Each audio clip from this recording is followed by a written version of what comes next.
Hey guys! Let me turn this music off in my ears. That one was called The Hustle and Bustle. For some reason, they have been muting me again. Thank you, Jared. They've been muting me again with the elevator music beforehand, but I do enjoy dancing to it. So happy Monday, guys! I've been kind of watching the conversation, and I'm like, I need to jump in and contribute to this. But first, hello to everyone. Kenny, hi. Word Bird Nerd. Lady, it has been forever. I have been watching your travels. I'm assuming you're back now. I'm hoping you missed all of Debbie and we're in Wales while all that was happening. It is so good to see you. And I hope you're going to seminar. You got back late last night. Yeah, are you going to be going to seminar? Hey, Jill. Hey, Kellen. It's so good to see you guys. Happy Monday. It is indeed a happy Monday to see all of my friends here. Yeah, I'm looking forward to hearing Word and Bird Nerd. I saw some of the cool stuff that you caught while you were there. You were at Festival of Quilts. I understand. Spent too much. Yeah, I get it. I understand. But we'll miss you for sure. But yes, Kenny. So I've got things to say about the sewing machines. Absolutely. I think you should definitely do some streaming because that's cool. I don't think there's anybody on Twitch doing sewing machines. There's a number of people doing quilts, but not sewing machines. I think that would be very interesting. And get the Blue Creeper. Seriously. Blue Creeper is like, it was originally made for chainsaws, I think. And they started marketing it to sewing machine and small engine repair people because it literally is like a lifesaver. It melts all the gunk off. It doesn't hurt anything. And so, yeah, get some of that. It's not that expensive. And let us know what you think because it definitely breaks down the and also, just to throw it out there, yay! Hi, Jan! I love dancing Butterick Lady. Thank you so much. You have subscribed for 7 months. Oh my gosh! Isn't that crazy? I've actually, my Twitchiversary, I got an email that's coming up if it has not already passed. I think it's sometime this month is my Twitchiversary. And it's so funny. You could go if your husband doesn't throw a fit. Hey, yay, hype train incoming. Woo woo. Thank you, Word and Bird Nerd. Oh, look, you got Wilma Flintstone. I always forget about these little videos until somebody does their subscription when I'm here. So thank you guys. You know, I appreciate you so very much. But yeah, Word and Bird Nerd, it's just a little trip up the coast. Let's see, your oldest machine, 1897. Your newest is 1968. Yeah. That aren't marked for parts, yeah. So Kenny, the sewing machine doc, do you know those guys? Andy and Paul Barney. I've taken a few of their classes and they're very cool. So if you haven't checked them out, they have a lot of free online stuff. Oh my goodness. I will DM you later with their content, but I think if you just look up Sewing Doc Academy, I think they're recently changing over. I think Bob Fowler is somebody that they have trained with, I believe. I'm not positive. Any of that. But yeah, they're a very cool couple. I finally met them in person at QuiltCon this year. So definitely worth checking their stuff out. So I hope you guys had a good weekend. Mine was pretty uneventful.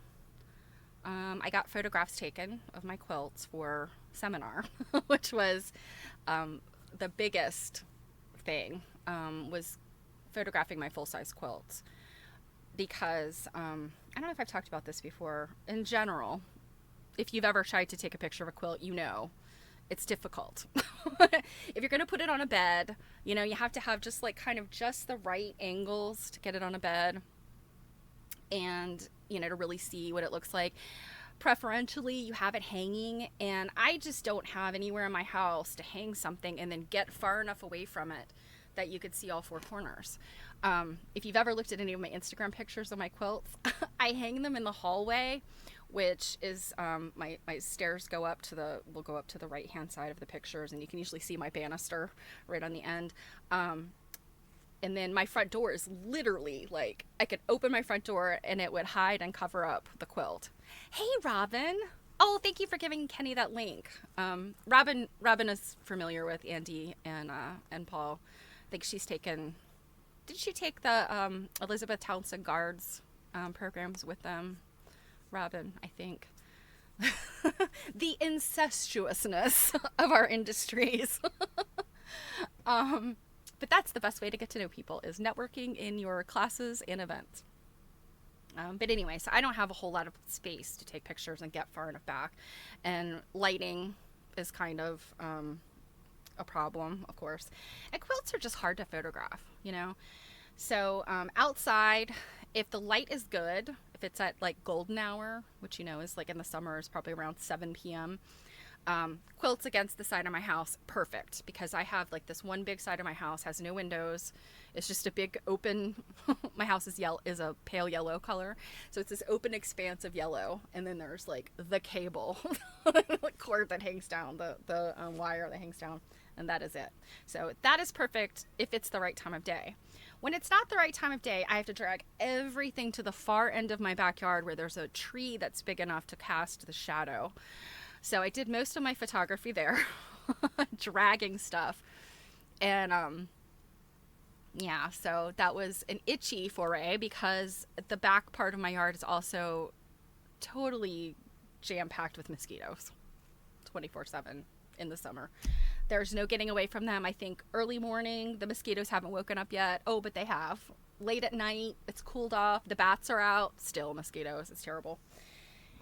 Anyway, long story short, I got my pictures taken, so that's like one little load off. So, phew. Oh, Robin, you know, I've been thinking about you. I know you've had your mom with you, and you've been so busy. I hope everything's going okay. I've been meaning to reach out to you the other day, and I'm sorry I didn't, just to say hi. Carbon-based foot controllers. Well, that's interesting. I don't know a whole lot about those. I do know how to rebuild a motor, though. That's the one thing I'm so proud of myself, to pull out the little graphite rods and all that stuff that's in those old potted motors. If you don't know what I'm talking about, we're talking about sewing machines that have the motor on the back of them. Singers, I guess mid-century and before, often have those. And it's scary the first time you crack one open. So, oh gosh, Robin, I know. I feel you. So hopefully, yeah, big hugs. Hopefully things are smooth sailing. Let's see, carbon graphite piles. Yeah. Imprecise and get hot, I see. Yes. Okay, so that must be in the foot pedal as well as similar to what those are in those motors. Yeah. Those little graphite things. I don't know if the foot pedal is like that, but I know within the motor, they have a little spring. And if you don't know what you're doing and you just pull the thing out, they go bing! And they come out, and you have to buy a new one to replace it. So. Yes, the brushes. That's what they are, the carbon brushes. Mm-hmm. Yeah, I sometimes wish that when I was in high school, like I'd been able to do one of those vocational classes and learn things like that, because those are the kind of skills that, you know, my age we were told to go to college. You can't have a good job unless you go to college. I'm Gen X. Kenny, I know you are too. And college is your only choice. It's like college, or you're gonna be living a life of do you want fries with that? That's the message I got as a kid. And granted, I'm grateful for my college education and my master's. And, I think it was all money well spent for my career. But on the same token, I wish I had learned some things that were, so that I didn't have to fudge my way through it today. Like if I had learned small engine repair, I could fix my own lawnmower, things like that. Anyway. I digress. I don't want to ramble today. So, hey, Mod Art. Man, it is a full house today. All the peoples are here. It's very exciting. So, I had one plan for today, and I decided to scrap it because I'm starting a new course of research. And it's sort of ongoing research that's been happening for a while, but I'm going to get serious about it because I think this is my next topic. You guys know Dr. Dutton was everything all the time, and I still am fascinated by him. He is still a subject of study. I still oh cush. So speaking of hugs, learn the Welsh word for a lovely hug. Pronounced kuch. Kuch. It's in cook. Kuch. I like that. I like, I've learned, there's a Welsh word, and I will totally forget. Hiraeth. It's, I think that's how it's pronounced, but it's the feeling of coming back home, and this longing for home. It's this very Welsh concept, I guess. I love that.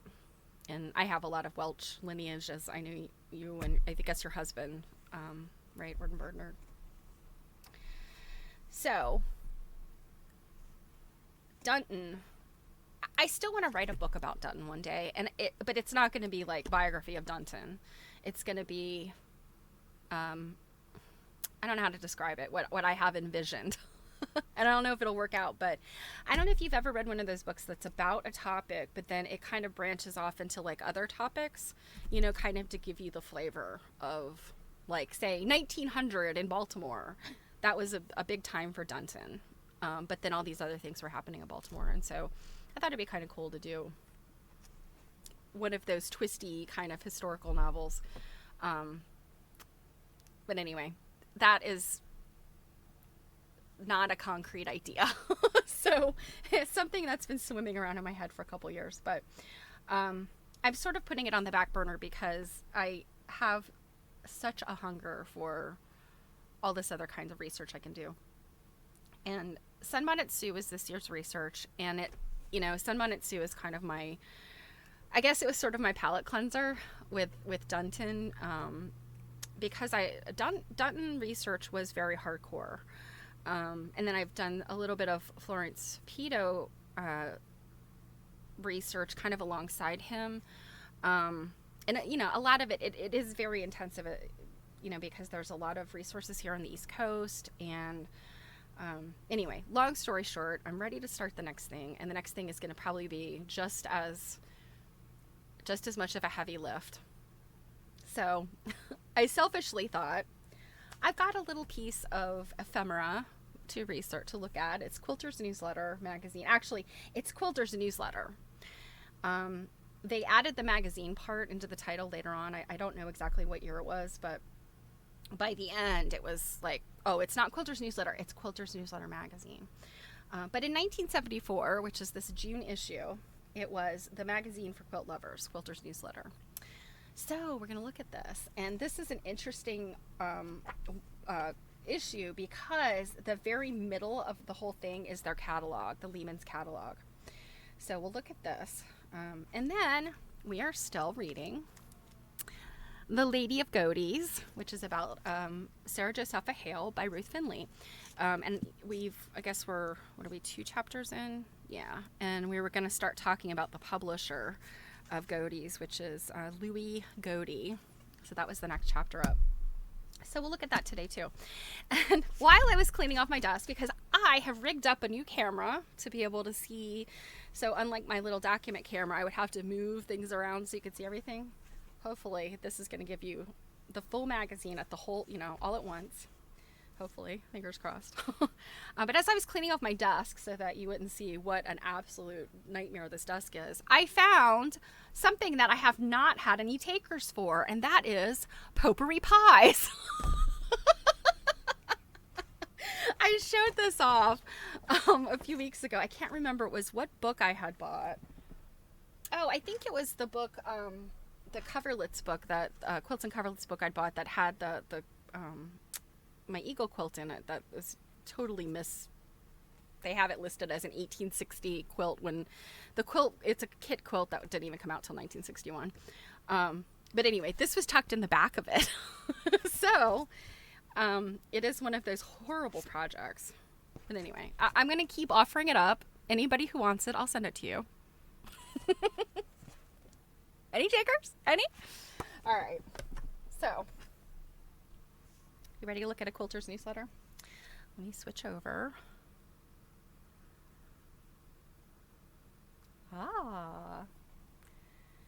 So this is June 1974 Quilter's Newsletter magazine, or Quilter's Newsletter, the magazine for quilt lovers. And let's see, I do have, get that out of the way.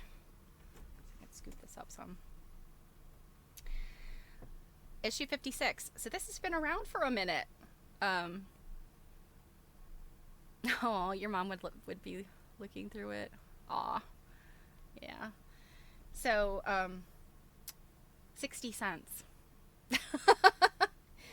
I love the cost effectiveness of old magazines. I mean, what could you buy for 60 cents today? Absolutely nothing. So, June 1974. I was not quite a year old when this magazine was published, this particular issue. So, the Lehmans, L-E-M-A-N, they are the founders of Quilter's Newsletter. Bonnie Lehman and her husband George Lehman is the publisher. And in addition to the magazine, they also had a quilt supply business. So they sold, you know, patterns and all kinds of stuff, and we'll look at that. But it's really interesting, some of the things in here that I've learned about just over the past few years and I'm seeing. So for instance, right here, we've got to the next issue, Log Cabins from Mary Strickler's Quilt. Well, Mary Strickler's Quilt is Julie Silber's early shop. She, and I'm drawing a complete blank right now on who she was a partner with for this shop, but it was called Mary Strickler's Quilt. It was in San Francisco. And yeah, I was like, oh wow. You know, these are things that, you know, and I know Julie. So it's so funny to look at this stuff from way back. I mean, I hate to say it, 50 years ago, 49 years ago.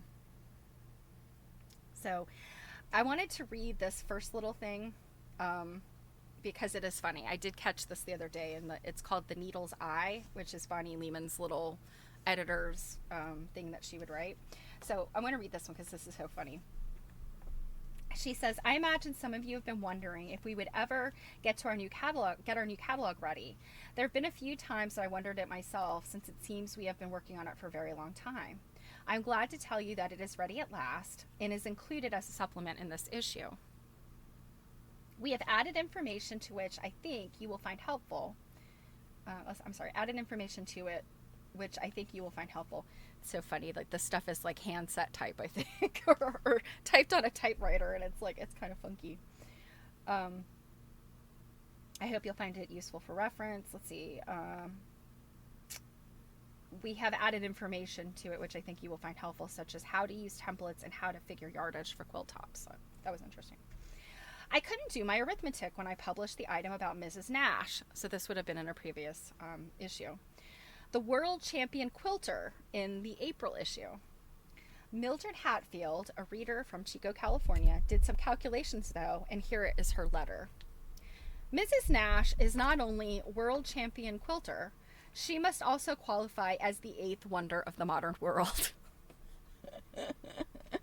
According to my figures, 1,330 quilts in 31 years, this must be this woman's claim, is a quilt every 8.5 days. If she spends 10 hours per day just on quilting, that's 85 hours per quilt.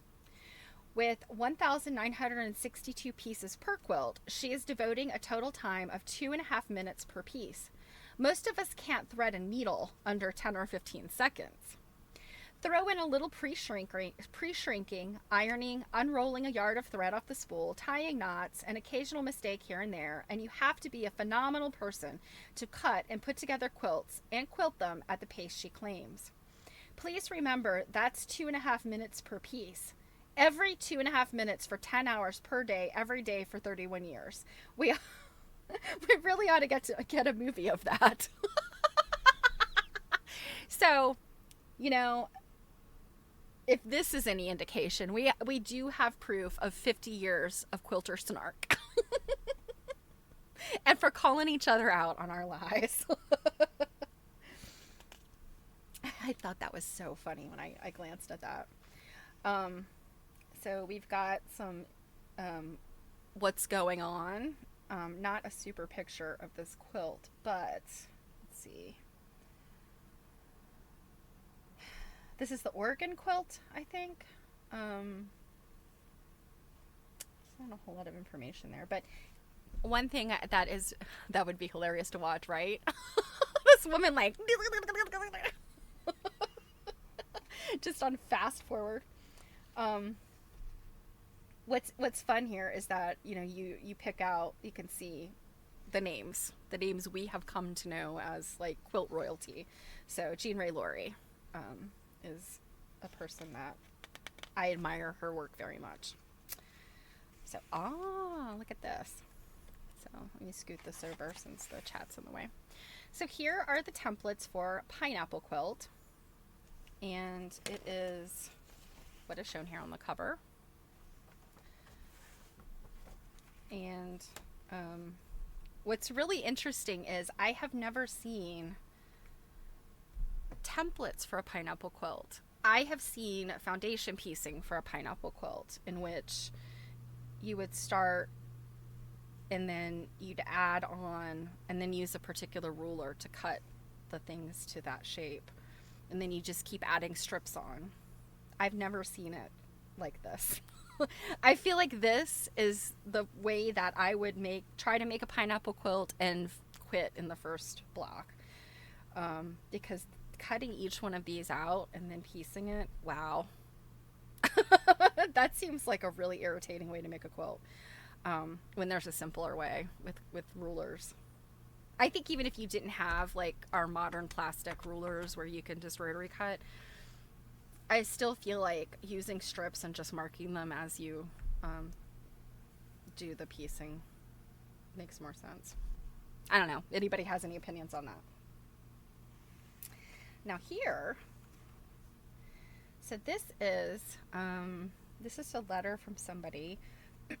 Dear Bonnie, I'm enclosing herewith a pattern for patchwork from Castle's Illustrated Family Paper, May 13th, 1865. Note the magnificent prize for lucky winner of this marathon piece of work.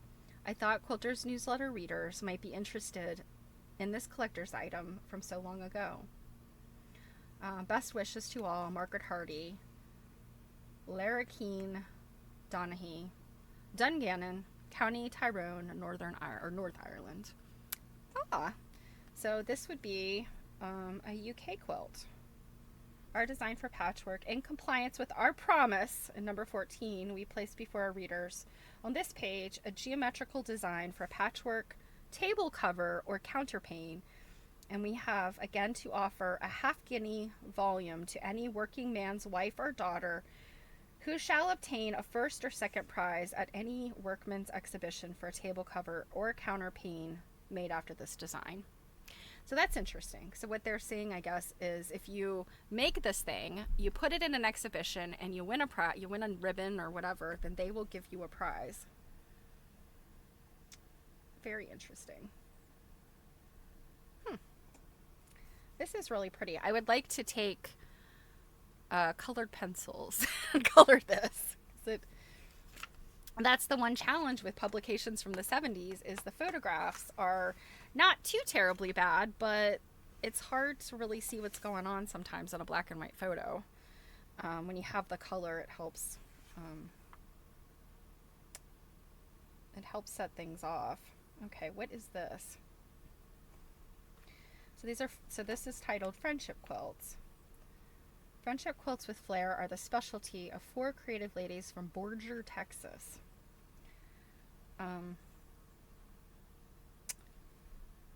Okay, all the quilts made by the group are finished quilt as you go. They have all... Oh. Like, what? I believe this is a typo. They have all tired. I think they mean tried. They have all tried the large quilting frame. But like the QYG method, I guess quilt as you go, I guess the as is left out. So quilt as you go method, so much better. They would not consider going back to the bulky frame. I don't blame them. I personally like quilt as you go as well. And they have a little, this little diagram here where you sandwich the batting and quilt it, and then you blind stitch the pieces once you put them together. So that's it. That was a nice little diagram there if you didn't understand. And then oh, I guess this is the whole spread. So it's Friendship Quilts Texas style. This is a fun quilt. Look at some of the things in this quilt. The stylized chicken or rooster or something. I guess it's a chicken or hen because it looks like there's eggs. This is cute. Oh, playing cards and looks like poker chips. So, I don't know, this quilt. It says Gladys Dixon and her pale green quilt. Several of the designs in this quilt were used in other quilts as well. So, I'm guessing maybe she designed these things. Oh, yeah, look. Is it the same? Oh, yeah, look at this one. You could see it's the same things. Just not at the, you know, there's that chicken. There's the mother and child. So the same thing over here. The mother and child, the chicken. Oh, it looks like these flowers maybe are the same as those flowers. Yeah, I guess if you end up with a block you like, and you make sort of scrappy quilts or quilts that are different blocks. So this is a block from Mrs. Caulfield's quilt. Block made by Bobby Farrell to indicate the importance of choir membership in the Caulfield family life. Oh, that's nice. This is kind of cool. Very neat applique, I guess. It doesn't give a whole lot of information, but it seems to be like embroidery and then appliqued fabric. Okay, so now we've gotten into a few pages, but now this is the catalog. So Quilts and Other Comforts was the name of this catalog. And you could see they have all of these photographs. And so I guess Quilts and Other Comforts was the name of their brick and mortar business. And so it looks like this is like an actual fabric store that they had. And I don't know how long they had this. I feel like they, and there, I mean, certainly there's people with, oh, okay, Robin, I'm so glad you could stop by, and hugs to your mom. Yeah. Take care. So they've got a classroom. They've got a bedroom display. So that's what this is, I guess. Fabric and stitchery section. So this looks like the classroom. And then, I mean, this is just the fabric store part of it. I don't know how long they had this. I don't think that this was, I mean, I think they ran this business for quite a while, but I think at some point they went from the brick and mortar to just a mail order, I think. And I don't know what the timeline of that was. But what, I mean, this looks like a really nice shop. You know, I mean, look at this really pretty display. I mean, it's just very nice. Lots of quilty things. It looks like it's up on like a little platform, you know, to kind of set it off. And look at these beautiful quilts in the back. And there's a beautiful quilt on the bed, and then one on this chest. And then this thing's patchworked. Quilt hanging there. I mean, like, no stone unturned here. They've got all kinds of cool stuff. Oh, like that's a quilt there on that chair. There's a quilt at the spinning wheel. Yeah, so very nice shop kind of stuff. Quilts hanging all around.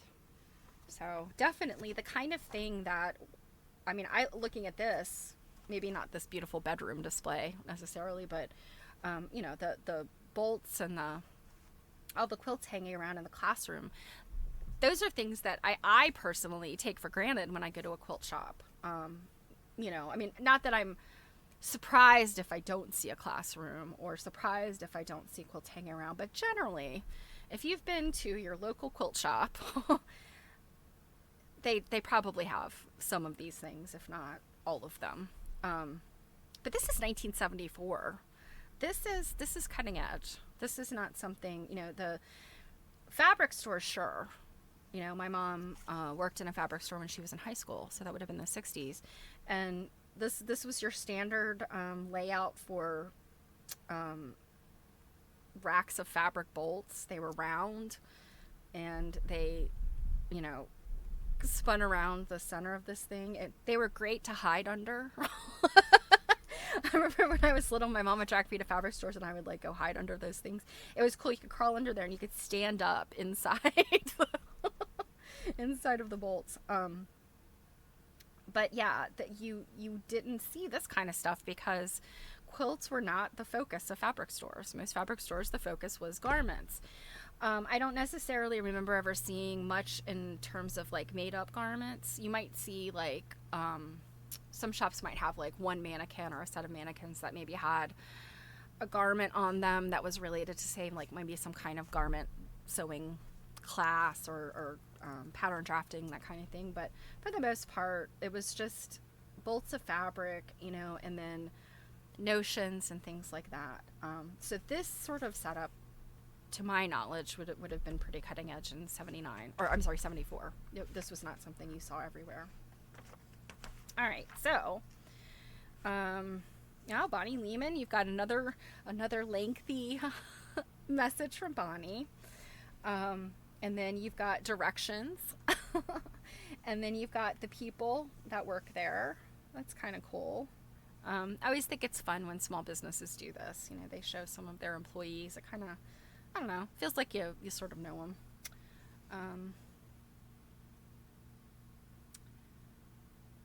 So in the summer of 69, one of our good customers was responsible for the birth of Quilter's newsletter. She sent this suggestion: why don't you write up some tips and quilting lessons for beginners? I'll bet lots of young folks would like to make a quilt if they just knew how to start. Maybe you could add a few patterns too. We thought that was a great idea and printed the first issue in the fall of 1969. We are now sending Quilter's newsletter to quilt lovers in all 50 states and 31 foreign countries. So, this was 5 years in. So, this is the colonial revival, the second colonial revival, the second time quilting has taken off. So I think this is this I would say the Lehmans were probably very responsible for numerous people picking up quilting at this time, because this, I don't know about in 74, but by the time I was a child, Quilter's newsletter, you could get it in the grocery store, maybe at the pharmacies too. I'm not sure. I'm trying to remember, but definitely the grocery store. We didn't have stores like Walmart yet, at least in my area. So it would have been, you bought your magazines either at the pharmacy or the grocery store. Pre-cut pattern templates. Metal templates. Is anybody familiar with those? Metal templates. I love this. So yeah, I mean, this is you marking the seam line around this metal template, this metal, and then drawing your cutting line, cutting it out with scissors. It's wild. I know even if you're used to this, if you were familiar with quilting at this time, it's still, you look at this and you're just like, how antiquated. When today so much of this stuff can be done either with rulers or with plastic, heavy duty plastic templates and rotary cutters. It's so very interesting. Oh, and so any metal template under an inch was 50 cents. All metals 1 inch and over are $1. All packs under 1 inch are $1.25, and all packs 1 inch and over are $2.25. So I'm guessing these packs would include different sizes or different mix or match any style. Okay. Yeah, in the 70s, you were making cardboard templates. Yes. My mother was doing that. But she also had a few of these metal templates. And I feel like, I'm trying to remember, I feel like she maybe had one or two that had sandpaper on the back of them. And I want to say they were probably these like diamond shaped ones. I don't remember her having really any hexagons, but I do remember like maybe diamond shaped things. And you put it down and it had the sandpaper on the back of it, so it would like hold itself to the fabric, and then, you trace around it. Or you could use your big sandpaper sheet. And I want to say my mother had made herself one by gluing sandpaper down to something, but you could then buy mats that had that sandpaper on them, and then you put your fabric down. And then if you had a cardboard template, your fabric was stuck down with held down with the sandpaper, and then you could just put your template on top and it didn't move. I still do that. I do a lot of marking with just a pencil and a template. And if it's something that I'm going to make a lot of, then it makes sense to maybe cut something out of plastic template material. But if you're just going to make something and trace it around it like a couple of times, making it out of cardboard is easy. It's no big deal. And then throw it in the recycling if you don't want it anymore. So Word and Bird Note says, when you added and cut the 1/4 inch, it wasn't critical because your hand stitching line was your pencil marking. Yes, absolutely. And, I know my mother had and I actually bought one not long ago. It was a little brass disc that from the hole in the center to the edge was a 1/4 inch. And so what you would do then is, and you'd have your template, and then you'd put that little disc down beside it, and you'd put your pencil, and the tip of your pencil went in the hole in the disc, and as you rolled it around, that little round thing, that little brass disc just went around the edges, and it made your extra, your cutting line on there. I know my mom marked a lot that way because she experimented with both hand sewing, hand stitching, piecing, and machine piecing. So she marked things a lot that way. But yeah, I tend to, especially if I don't do a whole lot of piecing because I do a lot of applique. But when I am doing piecing, hand piecing, I do kind of fudge the the seam allowance because sometimes my seam allowance is probably way too big and sometimes it's way too small. Just because I fudge it that way. All right. So, here we go. Here are the metal packs. I didn't know they'd be on the next page. But here are all of the different metals.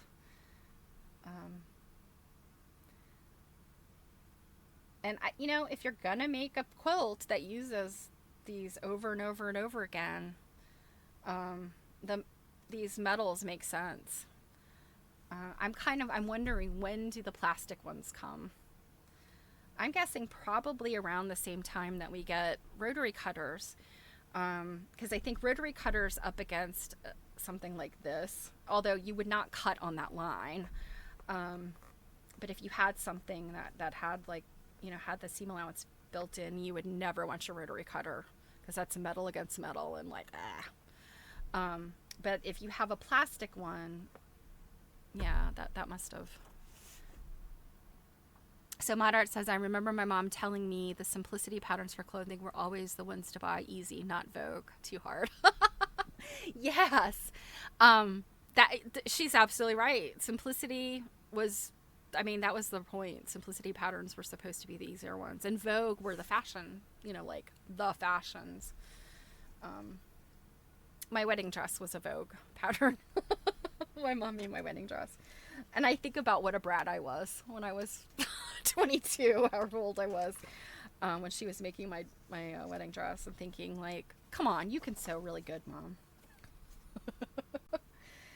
So this looks like this is even more of these sets. These templates, they're these metal templates, and they're by, they're made in England by JEM Patchwork Templates. So I don't know what this is. It looks like some type of carrier or something. And then it's not clear to me what these are. I guess they're something that's made out of these templates. Oh, over here we have boxed sets. So they contain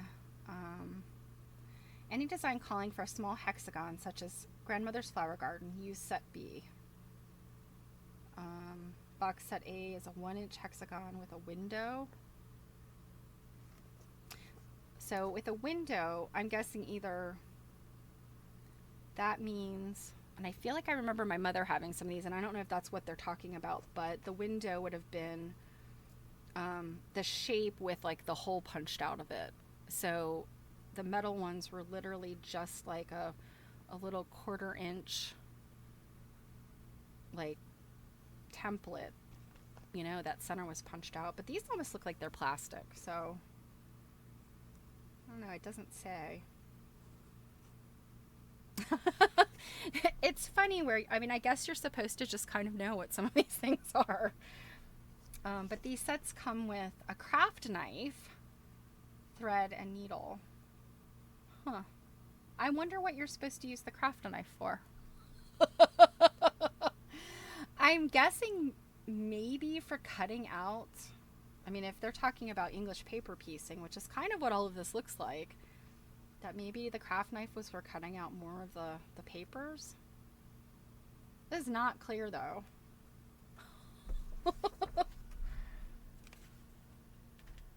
Alright.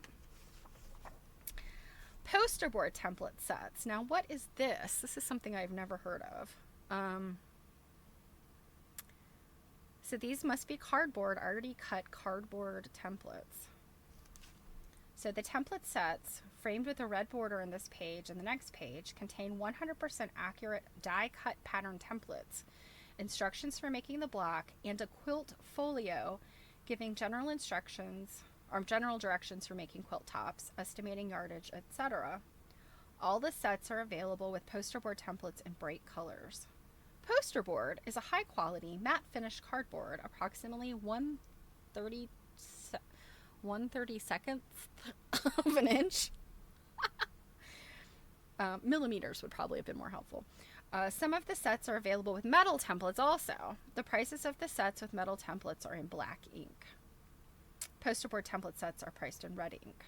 The number of templates in a set determines its price. Okay. So the M is metal and the P is poster board. So it looks like all of these came, yeah, I think all of these came with the opportunity to choose whether you wanted poster board or metal. Barbara Frici only comes as poster board. Barn door. Oh, that's interesting. This one they're calling barn door. Whereas I know that as either churn dash or monkey wrench. Interesting. But yeah, it looks like these don't come as metal. I also love the fact, this is the Barbara Frici block. This right here. But it just be free. If you were a new quilter, you would not know what that is. I mean, I'm not trying to give the Lehmans a hard time, but some of this stuff, it's kind of like, well, if you don't know what you're looking at, it's hard. It's hard to be a new quilter. All right. Ooh, now we're getting into the fun stuff. Okay. So children's quilts. Animal applique patterns. Oh, we have a friendly bunny, a little deer, playful kitten, singing canary, walking pig, which is this guy, Susie duck. Block size is 9 by 12. Animal applique patterns are 35 cents each, or a set of 6 for $1.75. Now, without knowing what the other ones look like, I'm not sure if I want the set of 6. Am I just going to take a shot and say, all right, give them to me? The pig is cute. This is kind of the same thing with these toy applique patterns. Interestingly, this one, this Jack in the Box, kind of looks like I think it's a Ruby McKim. But this other stuff here is not on necessarily all on her, any of her quilts, so I don't think that's what this is. And now, of course, we have sunbonnets. So, let's see. We've got, this is the Kansas City Star reprint. This one is a traditional sunbonnet Sioux block. Okay. Look how the weird perspective on her arms. Now this one, I actually have a small quilt of these guys. This is just calling it Sunbonnet Sioux and overall bill. This is more of like a colonial lady, although this is calling them sunbonnet babies. And then we have this other Sioux and bill. Ah, Sioux has a choice of 2 bonnets, although I'll be honest, they don't look that different.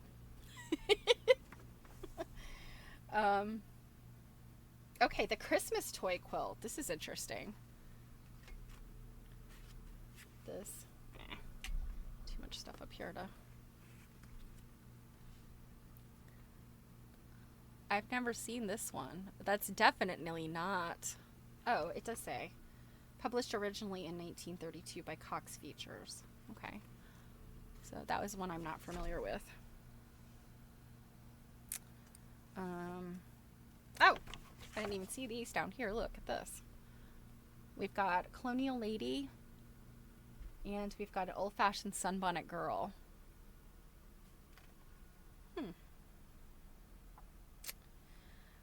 Some of these, Kitten in a Basket is a newspaper, definitely a newspaper quilt. Cowboy and Cowgirl, this one also is a pretty popular design. Yeah, I think those are the 2 that I recognize. It's really interesting how you see this stuff and it's was probably never copyrighted, or the copyright may have run out. Copyright laws changed throughout the 20th century. I want to say there was a big change in the 70s, as towards the end of the 70s. So, and I can never remember what the different copyright increments were at different times, but I feel like at this time in quilting, you see a lot of stuff that should have had a copyright on it and probably should not have been reprinted or copied, made into a new pattern and sold. But I think there was a lot of that going on. And I'm not saying like the Lehmans are guilty or something, but like I think people would just make patterns and just say, oh, I'm going to sell this pattern, and it was something they copied. Now these are interesting. These are storybook quilts. This Jack and the Beanstalk, I'm guessing.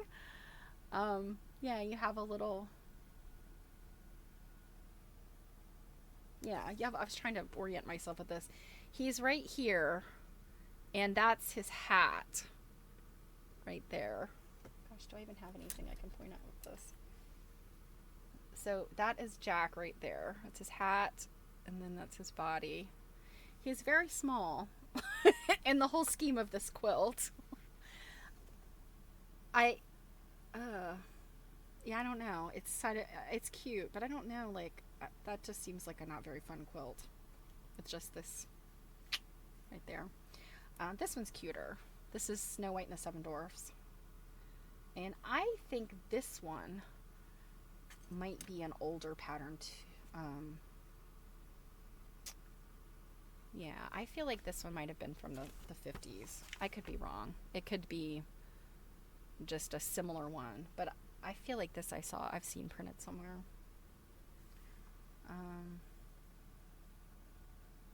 Yeah. Okay. Then we have a quilt kit. Now this is one of the things that I am researching.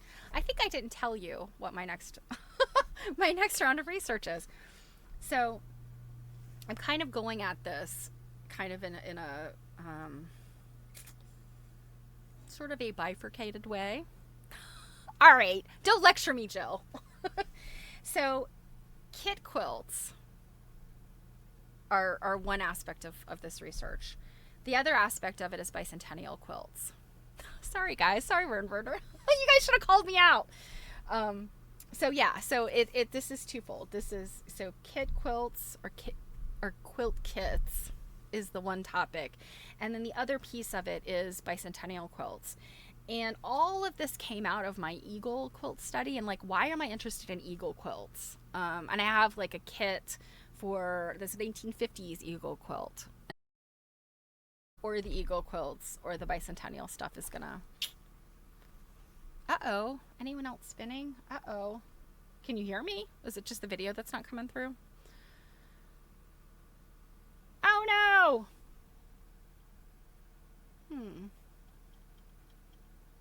Okay, I'm back. Okay.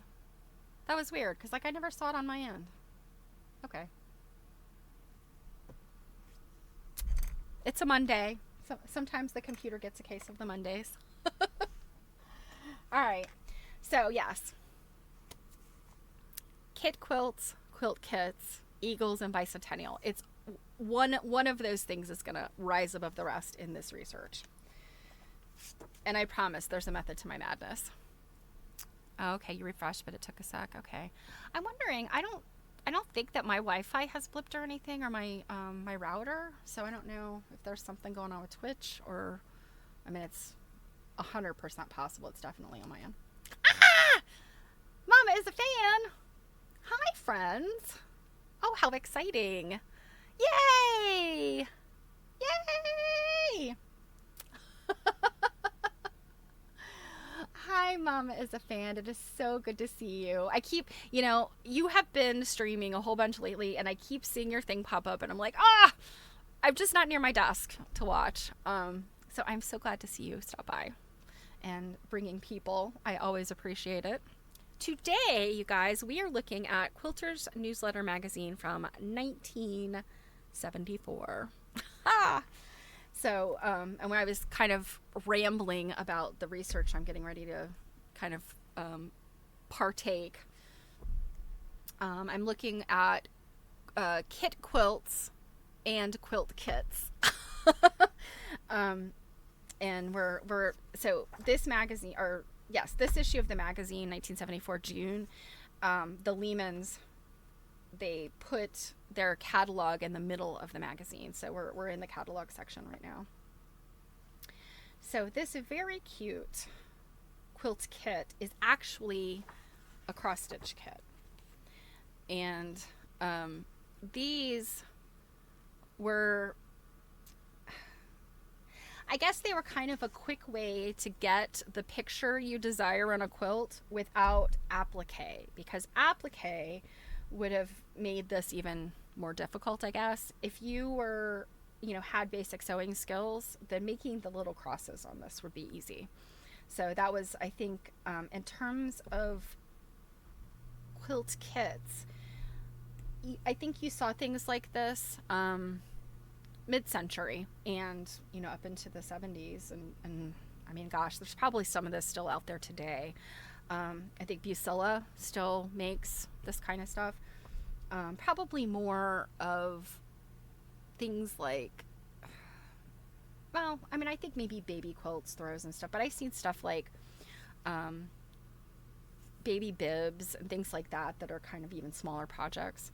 But anyway, we would take something that would otherwise be kind of, maybe difficult for somebody who's brand new to quilting, and give them something that's kind of already pre-cut, and then they could just cross-stitch this. In some cases, this one looks like it's intended to be hand quilted. So stamped for simple cross-stitch embroidery and hand quilting on fine quality percale. I also have seen these where, and I think even much earlier than this, 1974, are ones where the kit included this piece of fabric that was already quilted. So it was already machine quilted. I mean, you've seen this kind of fabric before. It's, pre-quilted fabric, like it's, the lining of jackets and stuff is like that, quilted jackets. Of course, it would have been, I guess, depending on the time frame, it would have been cotton quilting on cotton fabric. But it was very industrial looking. I mean, you could tell it was machine stitched. It would have been kind of those little curvy sort of lines, or, the cross hatch. And you literally cross-stitched on top of that thing, totally fine with your stitches on the back. I've seen a multitude of these types of quilts in antique stores, and they were meant to just be, stitched like that. I'm sure there were people that maybe carefully made sure that their stitches didn't go through to the back side. Their crosses were just on the front. But I've literally seen these many times with, stitched through to the back. All right. Oh, and the prices on this. So, okay, so this is a Jack and Jill quilt. The size would have been 54 by 72. You've got the stamped front of what it looked like, and then it included enough Bucilla 6-strand cotton floss for all embroidery and instructions, and a full color label for $6. And then a matching ready to cut quilt back was $4.25. One seam required. So essentially it was yardage. Interesting. Okay. All right. Now we're getting into some of the stuff that is very specific to my research on the next page. I think not so much this page. Okay. Oh, you could get a gift certificate for quilts and other comforts, which again, it was the Lehman's brick and mortar store in Denver. Oh, you guys, look at this. Just for nice. If you are unfamiliar with the Pennsylvania Dutch area, which is kind of just north of me, I'm in Maryland. Just for nice is kind of a little Pennsylvania Dutch phrase that means the stuff that you only put out for company. It is not meant to be used. So just for nice was something that they were saying at this time period in the quilt world. That is so funny. So this was a Pennsylvania Dutch hex quilt, 5-page combination applique patchwork pattern, originally published in 1938. Ah, how funny. Hawaiian quilting. These are pillows. This makes sense, I would say even experienced quilters, may want to only do a small project, especially if they're not like super duper appliqueurs, because this alone is a lot of work.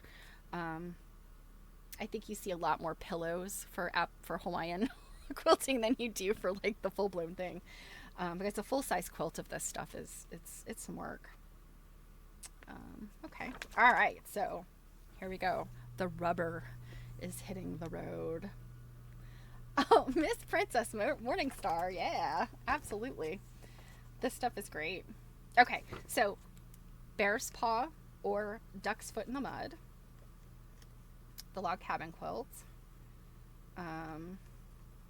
bird patterns, the butterflies, and the pièce de résistance, the American Eagle quilt. So this one, I have not seen this. See, is this yeah, this is just the pattern. So this says the original of this quilt, also known as the presidential quilt, was made in 1846 and is now in the Smithsonian Institution. Okay, so I'm going to have to look up this quilt. Hopefully the Smithsonian still has it. Our pattern includes directions for both the original and a modern version with all 50 stars. The eagle is in one piece, so you don't need to fit portions of it together, and it measures 24 inches across. So I'm guessing this is like one giant applique. So $1.25. Just because. Oh my gosh. Yep. So, oh gosh. I just realized there's an ad.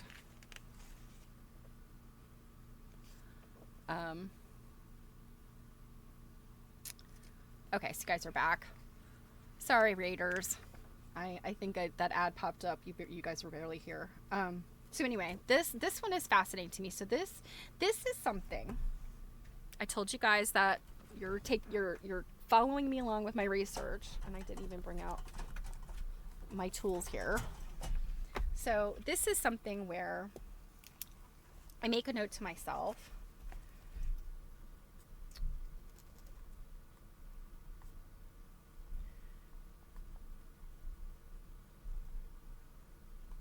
To look this up. So this is a piece of research I need to do.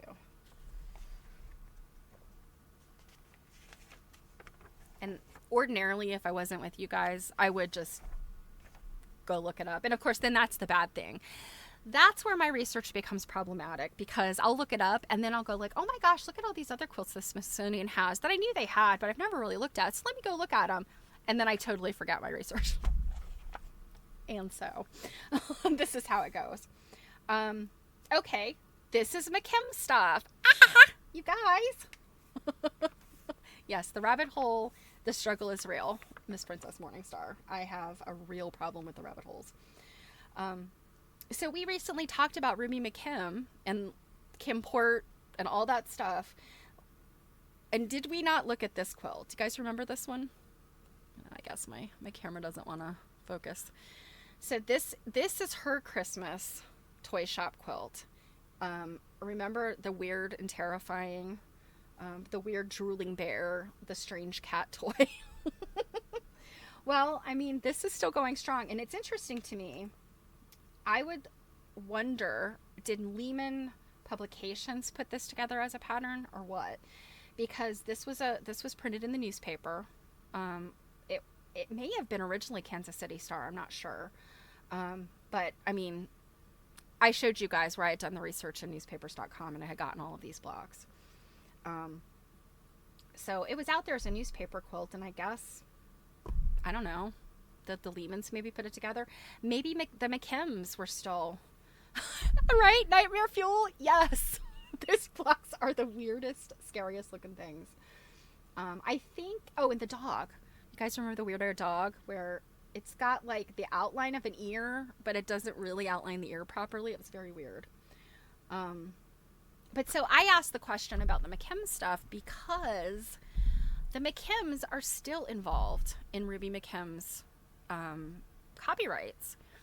I recently emailed with Marilee McKim, and her married name is Tui. She has an Etsy shop where you can buy some of these things. You can buy the patterns. Now, I don't know if either of these, and this is the State Flowers, I think, right? Flower Garden. But these are based on the State Flowers. You remember the embroideries were kind of weird and squarish in the way they fit into the blocks.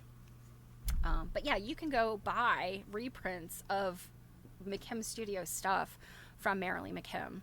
And I actually bought a little, it was little cardboard, like cut out dollhouse furniture from, and I think that was like the Kimport side when they were doing the stuff with the dolls. So it's interesting to me, long story short, what I'm trying to get at is interesting to me that these things are in here, and I'm wondering who put these patterns together, right? So, oh, Mama, it is so great to see you, and I'm so glad that that you stopped by, and thank you for leaving me a lurk. I hope you have a great quilt meeting. Yeah, I don't actually belong to a quilt guild right now. I belong to the Baltimore Applique Society, which is, I mean, I guess it's kind of a quilt guild. But yeah, I haven't been to a meeting in a couple months just because I've been so busy. So I am excited to get back to my own guild meeting. So, McKim stuff. Now these are interesting. These are pattern collections. So this one, let's see, Quilts of Many Stars. So we've got geometrics, we've got hearts and flowers, baskets, state quilts. Okay, this is interesting. The state quilt one, which is, let's see, CE5. Okay, this one right here. And it says that the blocks are Pride of Ohio. Okay, sorry. Pride of Ohio, Hawaiian Flower, North Carolina Rose, Missouri Wonder, Washington Evergreen, Missouri Puzzle, Road to California, and Kansas Beauty. So that's interesting with those right there. We have roses. We have easy patterns. Easy patterns is this one. Those are Tree Everlasting, Milky Way, Double Irish Chain, and several others that are not listed. Challenging patterns, that's these, right? Yeah. Challenging patterns, which those do indeed look like challenging patterns. We've got some curves in there. Those are Lucinda Star, Pineapple, and Baby Bunting. And then we've got more beautiful stars. Many stars and beautiful stars. All right. Ah, goodness, look at these. Okay, here, this is the mother load of the quilt kits. We've got a grandmother's cross pillow kit. We've got this old-fashioned Sunbonnet Sue doll. Now, I actually saw this out there recently, a pattern for it. I don't remember where I saw it, though. But yeah, she's interesting, and I'm wondering... pattern full size already. Yeah, the clothing. Okay, so it looks like the clothing probably does come off. Or at least her little dress does, and then she's got this little bonnet. Very cute. Heavenly Roses Applique Quilt Kit. This looks like one of the standard Progress or Paragon floral quilts. Oh, your puffy patchwork. So this is a biscuit quilt or a puffy quilt, and so each one of these little units is made and then they're stitched together. And here it says, make your own puffy patchwork pillow from our biscuit quilt pattern. So this is actually a pillow. The biscuit quilt pattern kit includes 64 bright fabric squares in assorted prints ready to be sewn by machine or hand, Dacron batting for filler, and complete illustrated instructions. These are the little quilts, or I guess pillows, where they would tell you in the instructions if you didn't have the batting or the filling, you could use your old run nylons and pantyhose. And I'm like, ew! I don't care how much you wash them. Old socks and nylons are just gross. I'm sorry. I'm a recycler. I'm a upcycler. I always look for opportunities to reuse things, but I'm sorry. Socks and pantyhose, I draw the line at. If you give me a biscuit quilt and it is stuffed with your old pantyhose and knee highs, I will disown you. That's just the way it's going to be. Now this is interesting. This quilt is called a wedding ring quilt. But it's not like the wedding ring quilts I'm used to seeing. This one is it's kind of that same circular jazz that's going on there, but it's definitely a different look. And then this one's called the Yorktown quilt kit. A Busilla Jiffy cross-stitch quilt, as featured by Good Housekeeping magazine. Now this is something interesting. All right, Jill. Watch it. So these kits were often Truett. You guys are the absolute worst. So these kits would be obviously in places like this, here in this catalog. They would also be available, Busilla, Progress, Paragon at least. I actually have an old Paragon catalog, but they would put out little catalogs where, they would tell you where, that these things were available. And then Good Housekeeping would have it, but they would not reference Busilla. They would say, this cross-stitch quilt, in Good Housekeeping magazine. So you never really knew where these were coming from. And this was some research that Questa Benberry did. I wish I had met her. She left us far too soon. She was an incredible researcher. And what I've read of her research is it was really hard to track these things. These were available mid-century and earlier. Mid-century would be when you've got the companies like Busilla, Paragon, Progress. Quilt kits were available earlier than that, but this mid-century stuff is kind of when they kind of exploded. And they would market them through the women's magazines. They would market them through stores, like department stores, and then obviously here in this catalog. And so you kind of had to know, if you were looking for something, you had to know, like, what was the quilt, not who produced it. because it was not necessarily easy to figure out who produced stuff. So you'd have to look for, I'm looking for this Yorktown quilt, and you'd have to figure out, like, oh, it's Busilla. You'd find that out here. So maybe you could go to, say, Lee Ward's or Vaughn's or one of those places and say, oh, I'm looking for this. It's Busilla. But if you were buying Good Housekeeping magazine, you would just send them your money. You wouldn't know that it was Busilla necessarily. So, long story short, they did some weird marketing back then. It wasn't always easy to figure things out. All right. Oh, okay. So here we've got polyester batting. We've got quilt as you go frames. Patograph paper. Design your own quilts and make your own patterns with Patograph. Our copyright graph papers in various grid sizes.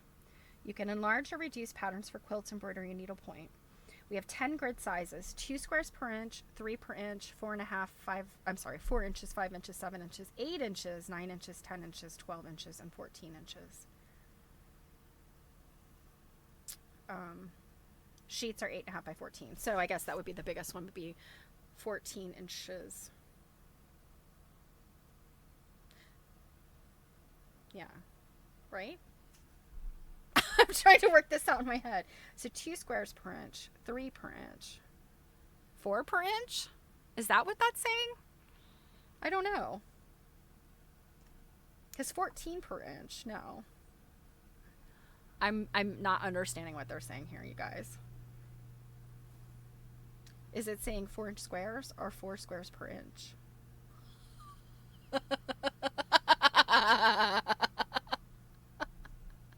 Thanks, Joe.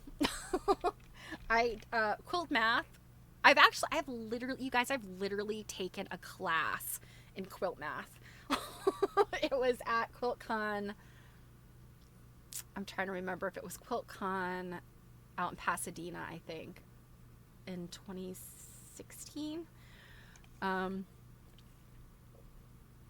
Yes, cross stitch Ada cloth. Yeah, multiple squares per inch. So, but that's a lot. 14 squares, 14 per inch. That's a lot.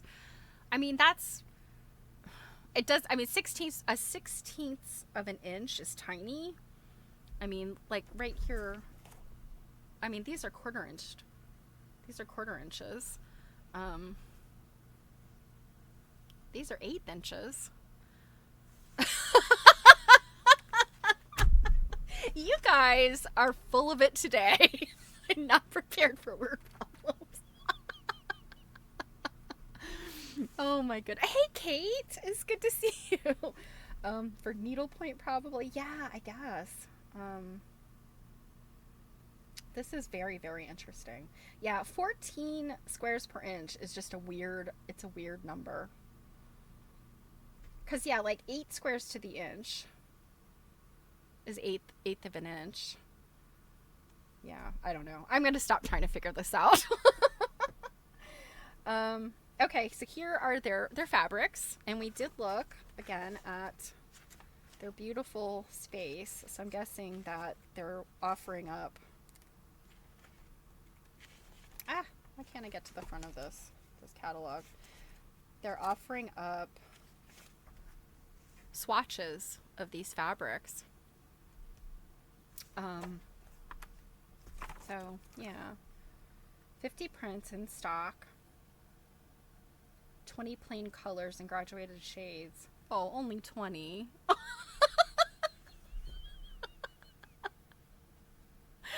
Chill. If you have 4 quilts and 6 monkeys, how many pin cushions will fit on the roof? Answer 12, because aliens don't wear pants. That's helpful. That is very helpful. They had Lily and Coates and Clark brand thread. All steel quilting needles.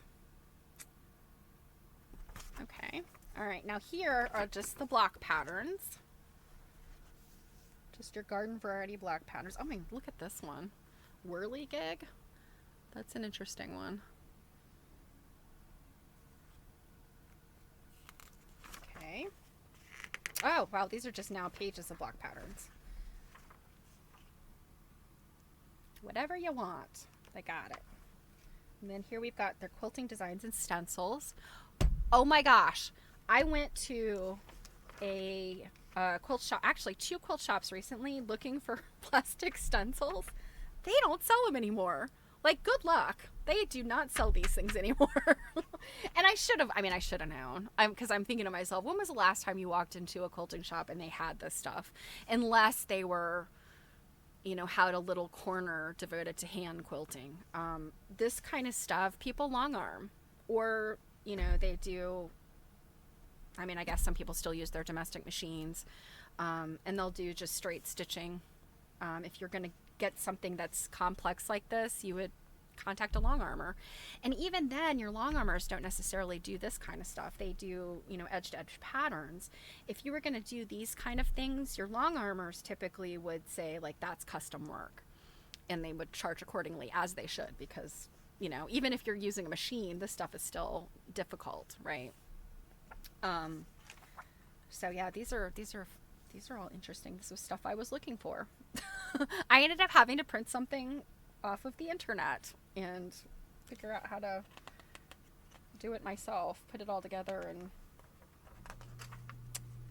but that's how people always have had to do things, I guess. So, all right, here's our quilt library. We've got lots of stuff we recognize. We've got the Lennis Bacon American Patchwork Quilts. That's a very good book. Of course, we have read Marie Webster's The Romance of the I'm sorry, not Marie Webster, Carrie Hall, The Romance of the Patchwork Quilt. That's Carrie Hall and Rose Kretzinger. Actually, we never read that, did we? Or did we read a part of it? I can't remember. I think we did not. We did not finish this one. Actually, Miss Princess Morningstar, Lennis Bacon was an interesting lady. I believe Bacon was her married name. She was a socialite. Old Patchwork Quilts by Ruth Finley. America's Quilts and Coverlets. I just got this one. As you guys know, it has, this is Carlton Safford and Bob Bishop. This is the one that has the kit. You know what? I will just show it in case you missed it the other day, because it is way too funny. So this is the book. Let me switch over just so that I can be obnoxious. Poor Bob Bishop. So this is the book, America's Quilts and Coverlets. It was published in what year?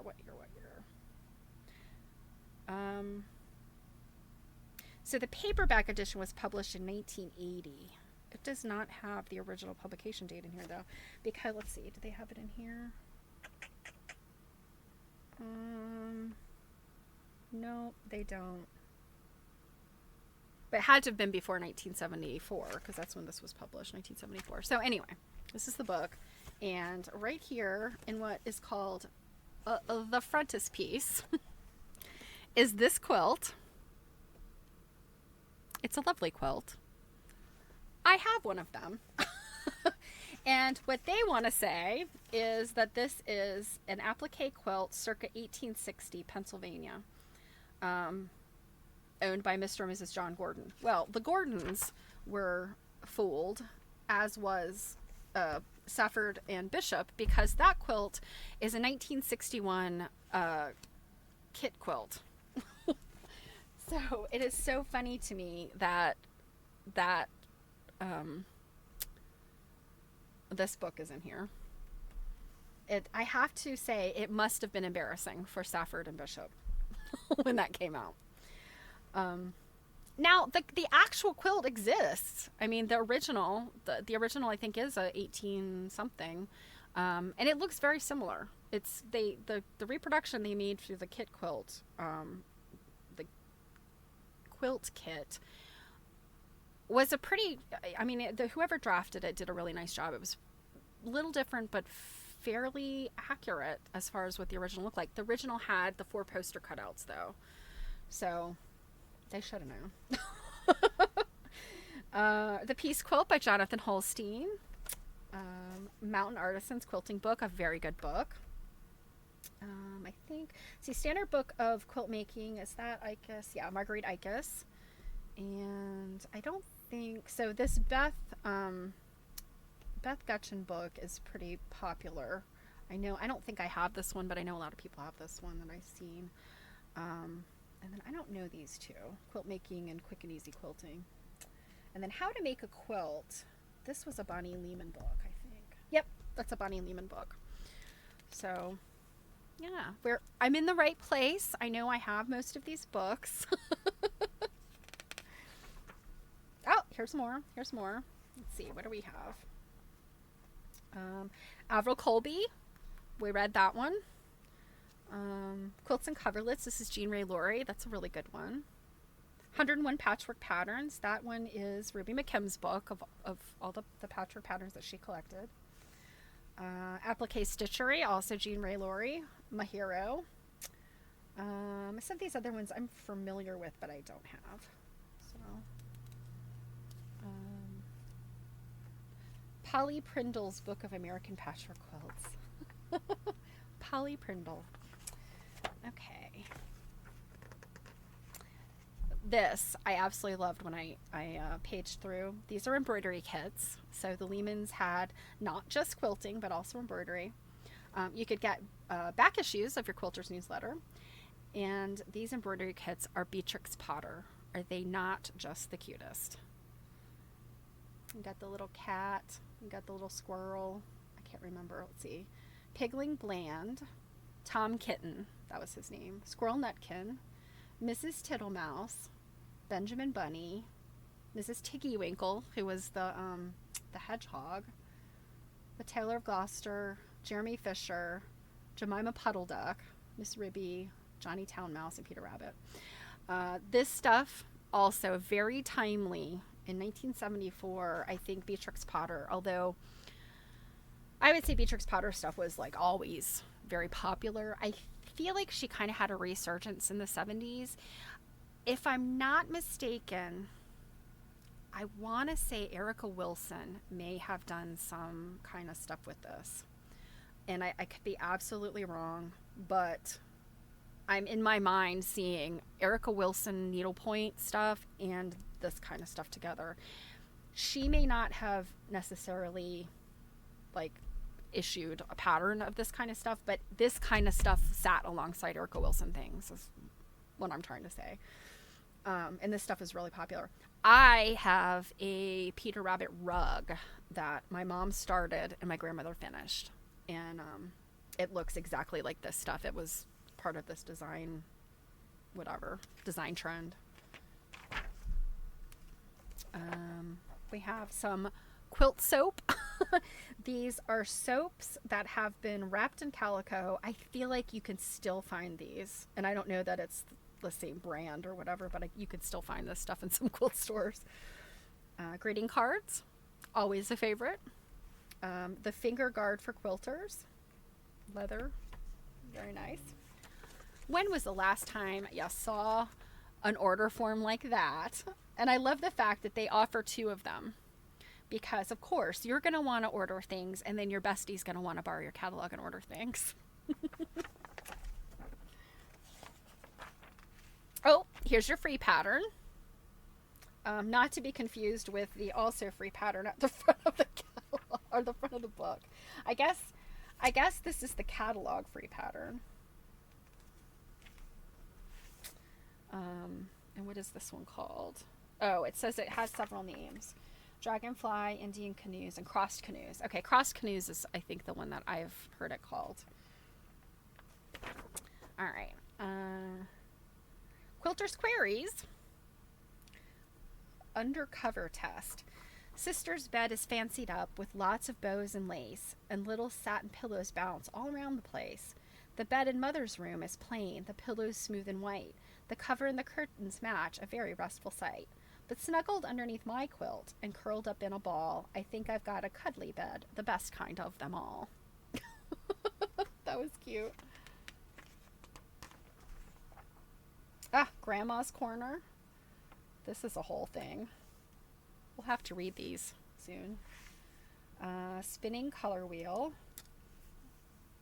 I've heard that called something else. I think when you make it scrappy like this, I've seen it called like a card trick or something like that. Does it say? Yeah, it doesn't give any other names for this block.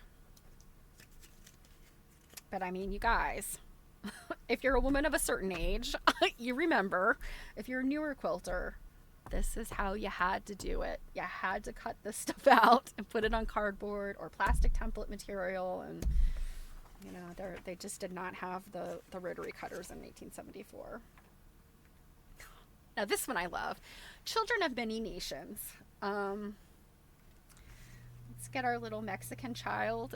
He's wearing a sombrero. He has a serape, and he has sandals. Yeah, I don't know how well this age has aged. I don't know. You know, that the children of many countries, I don't know. You know, children in folk costumes are always fun.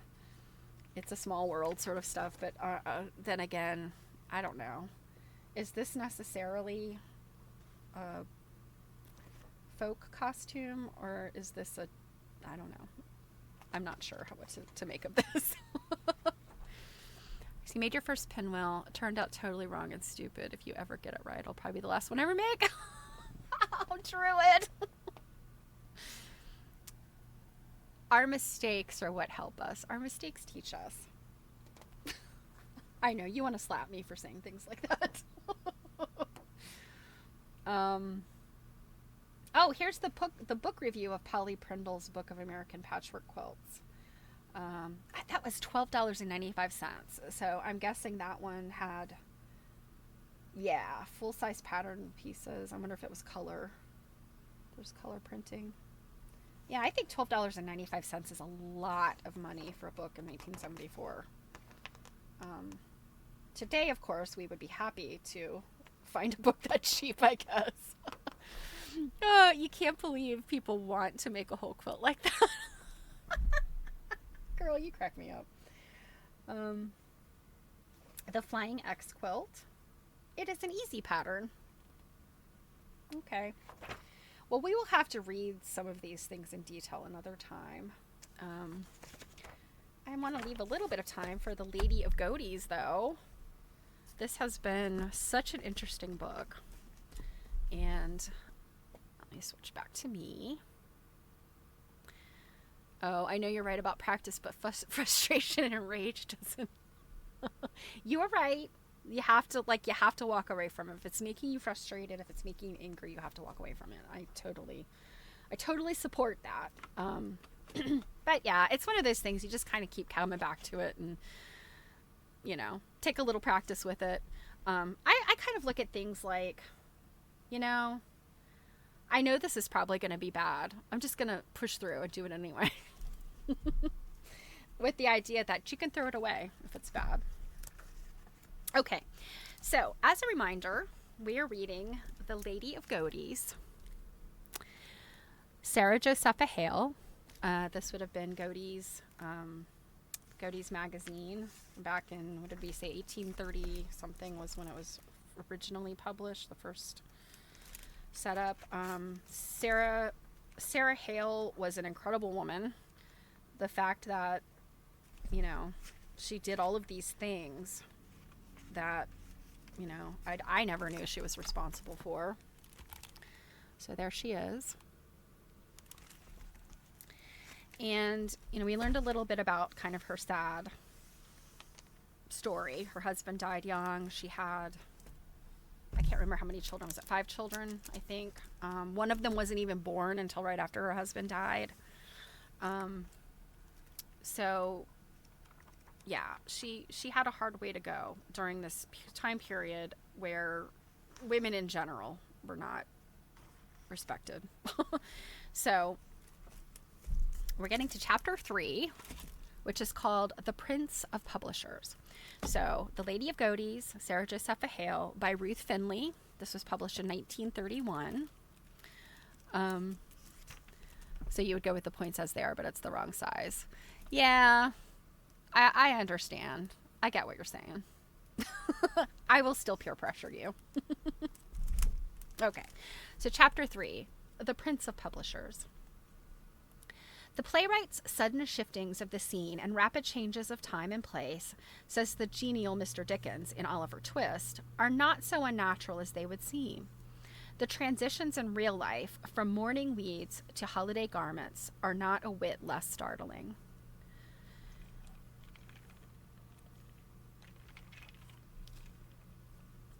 Thus, the lady editor in her mourning weeds remains with the problems and perplexities of her venture in Boston, while a Pickwickian figure, decked in all the holiday garments of his sanguine nature, takes the center of the stage in Philadelphia. Dickens had created the immortal Pickwick some years before he met Louis Antoine Godey on the occasion of the great novelist's famous first visit to America. But nowhere in the flesh could he have encountered a truer prototype of the character of his imagination. Rotund, urbane, ingratiating, susceptible to flattery, and impervious to criticism, endowed with an unshakable faith in his own observations, and withal devoted to the fair ladies, Louis Godey was just the man to sympathize with woman's awakening mental unrest and to sense its commercial value. Ah. So Louis Godey was like, flatter me, I will take it. And also, it's not saying that he necessarily cares about the ladies, but their needs are a great commercial venture. Unlike Pickwick, he was shrewd, possessed of a financial acumen that did not permit him to appreciate a trend without seeking to capitalize it. And so it fell out that he and his lady's book became respectively the Moses and the Genesis of the modern popular magazine. For Mr. Godey proved quite as adept as his contemporary and friend, Mr. Barnum, in the two essentials of showmanship: the ability to please an audience made up of the common run of ordinary folk, women folk, as well as men folk, and pertinacity in ballyhooing that ability. Oh, okay, that was a period there. And pertinacity in ballyhooing that ability. Wow, Ruth, she has a turn of phrase. They had goods for sale, but more, they told the world they had them. Perhaps no two men of the 19th century gave more people more entertainment than did P.T. Barnum and L.A. Godey. While the name of Godey passed from the general public's consciousness with the suspension of his magazine in 1898, some 20 years after its creator's death, there is never a spring but that boys and girls, young and old, the country over, watch the billboards. Those same exaggerating superlative billboards for the name that still stands for all the glamour and thrill of circus day, Barnum. And if Phineas Taylor Barnum fathered the American circus, just as surely did Louis Antoine Godey beget another of the most widely enjoyed of all modern American amusements, the popular monthly magazine. Louis Godey was born in New York City, June 6, 1804. His parents were respectable people of small income. Their son was more or less self-educated. He had a penchant for books, and with the first money he was able to scrape together, he opened a combined newsstand and bookshop, which he seems to have conducted for several years. But in the end, its financial possibilities proved inadequate to satisfy a boy so ambitious. And in 1828, the same year that Sarah Hale left Newport for Boston, Louis Godey, enriched at least by a sales experience with the reading public, left New York for Philadelphia. Here, for 2 years, he worked in a newspaper office, first in the composing room and then in the business department. Thus he learned something of both the mechanical and administrative phases of publishing. In 1830, with no backing but his immense faith in himself, just like you would expect a white man to do, he struck out on his own and published in July the maiden number of the Lady's Book.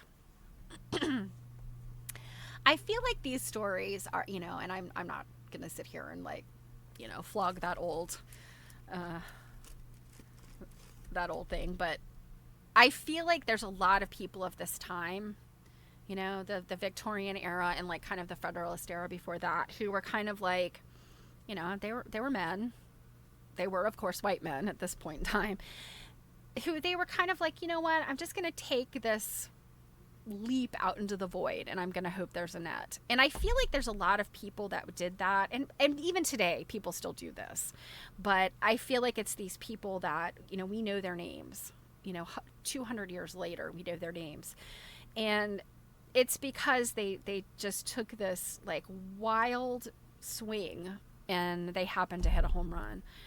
Now, there are probably millions of stories of people, or we never hear their stories about who took a big swing and it didn't pay off. But I feel like that this is that time period of people just like taking a wild swing, and we still know their names today. They made that big mark on the world. The editorial content of the first issue and of all succeeding until Mrs. Hale took charge is immaterial. Mr. Godey was a publisher, not an editor. There is a vast difference. And though he never ceased to appropriate a certain portion of the work to our own use, he knew in his heart that his flair was for business rather than writing. Always, it was in the editorial department that he spent the largest sums of money. For copy, for ideas, for supervision. So this man knew what he was doing. He may have taken a wild swing, but he wasn't stupid. But this was not necessary at first. The earlier volumes of the lady's book, covering a period of 6.5 years, followed the precedent of the times and were made up almost entirely of reprints from English periodicals. Now that surprises me. I would have thought maybe it would have been French, but I guess those would have to have been translated, so it makes sense that it was English, same language. In rare instances, a paragraph or two was lifted from an American newspaper, and even more rarely, a theretofore unpublished piece was used, ever carefully labeled original or written expressly for the lady's book. So, lots of lies, too. In the fullness of time, Mr. Godey proudly claimed to be the first American publisher to leave off the lazy and penurious custom of purloining foreign material. Certainly, he was the first to befriend the American author to the extent of habitually paying for copy. But the idea of an American magazine made up of articles written by American authors on subjects of special interest to an American public was first put into action by Sarah Hale. She had been doing just this in her ladies' magazine 2 years before Godey's ladies' book was started, and she continued so to do all during the period when Mr. Godey was compelled to draw from English periodicals the mental bouquets monthly spread before his readers. To quote his own extenuation printed reminiscently along with his Pickwickian likeness in the 20th anniversary number of his magazine. By this time, 1850, he was hugely successful, hailed by his fellows as the Prince of Publishers, and everything connected with the lady's book was advertised as American.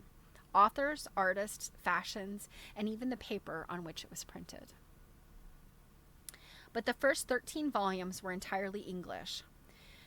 There is not the slightest evidence of an attempt at Americanization until Mrs. Hale had been engaged to take charge, or at least had been approached. Actually, nothing was accomplished until she did take charge, January 1st, 1837. Still further to quote Mr. Godey's own story of the beginnings as recollected in 1850, and who should know that story if he did not, he soon felt this appropriation of English material to be a defect in his work. It, the lady's book, was an American periodical, and he was ambitious to give it a distinctively American feature. To this end, he engaged native writers and paid them a liberal price. Thus, he was not only the pioneer of magazine literature in this country, but the first to lead the way in a liberal compensation to American authors. So that's pretty cool. And I know I showed this the other day, but in case you have not seen it, here is a little drawing, a little portrait of Mr. Louis Antoine Godey. Positively Pickwickian. The original announcement of his change of policy was made in July 1836 when he stated in the lady's book that he had, at large expense, engaged the assistance of several ladies and gentlemen of the highest literary reputation in the country. Nice breeches, I know, right? Oh yeah. Don't you guys remember? I feel like it's probably right around here where his pants start and his vest ends. But does he not look like he's wearing a pantsuit? It's like a vest pantsuit with a frock coat on top. I know I could get away with that.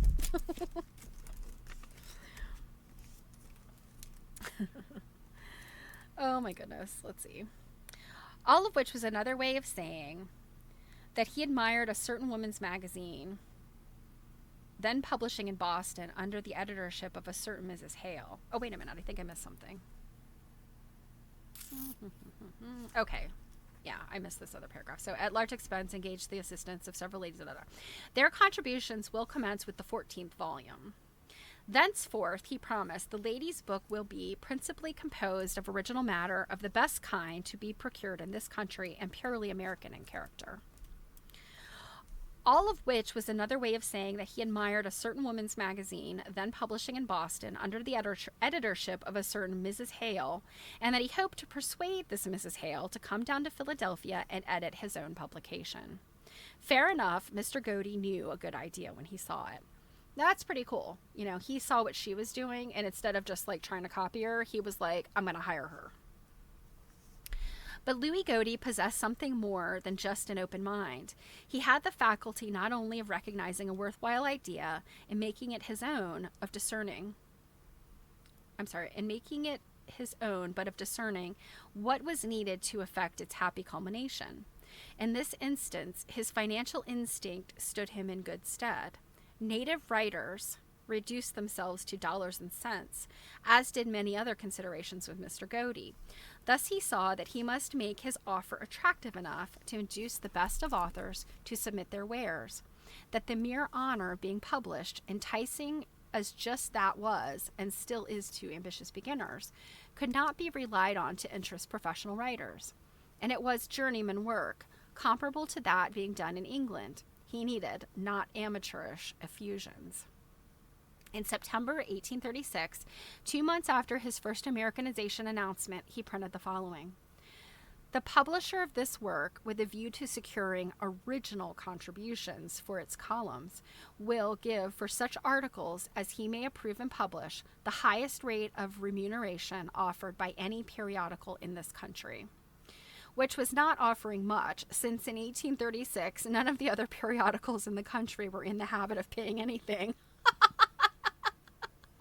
So anything I pay you is more than nothing. So I'm going to be the highest paying magazine in the land.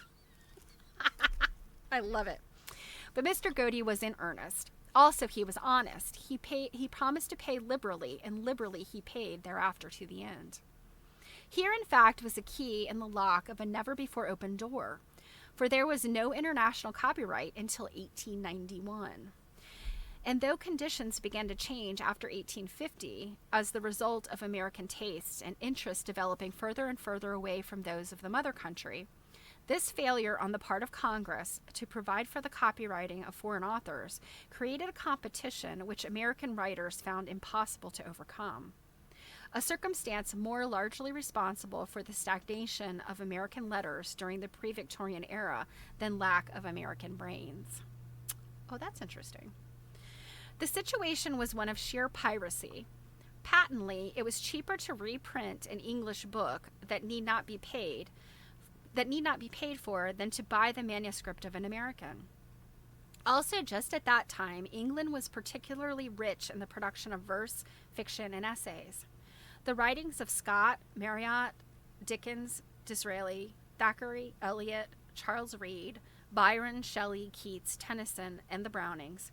In short, the entire array of modern English classics were being produced between 1810 and 1890. And the books of all of these familiar authors were published in this country without 1 cent for tribute to their own loss and that of American writers. The same pirating went on in the case of magazines, until young Mr. Godey acted on the idea that a pioneer American public might find the freshness, vigor, and peculiar features of the American mind. more acceptable than even the sprightliest tales designed for the entertainment and understanding of Great Britain. It was a venture completely in the dark and in the face of established custom. Mr. Godey deserves much credit for turning from the path of least resistance, since by buying material when he might more easily have borrowed its equivalent, he deliberately reduced the net income of his publication. Also, at the first, he faced the further disadvantage of the very dearth of American authors. And by the time such writers as Poe, Longfellow, and Harriet Beecher Stowe were producing, he was confronted by competition for their output, all of his own making. Like his friend Mr. Barnum, he saved himself by ballyhooing. I'm guessing that's bragging, right? Ballyhooing? A favorite advertisement which he ran in the back cover of the book again and again, with only slight variations in copy, proclaimed Godey's the Book of the Nation, the oldest magazine in America, devoted to American enterprise, American writers, and American artists. And before I finish here, this is the residence of P.T. Barnum, Esquire, at Bridgeport, Connecticut. This is interesting. I've never seen this before. So this is P.T. Barnum's house. Look at that. I mean, it's got like turrets and minarets and colonnades and all the things.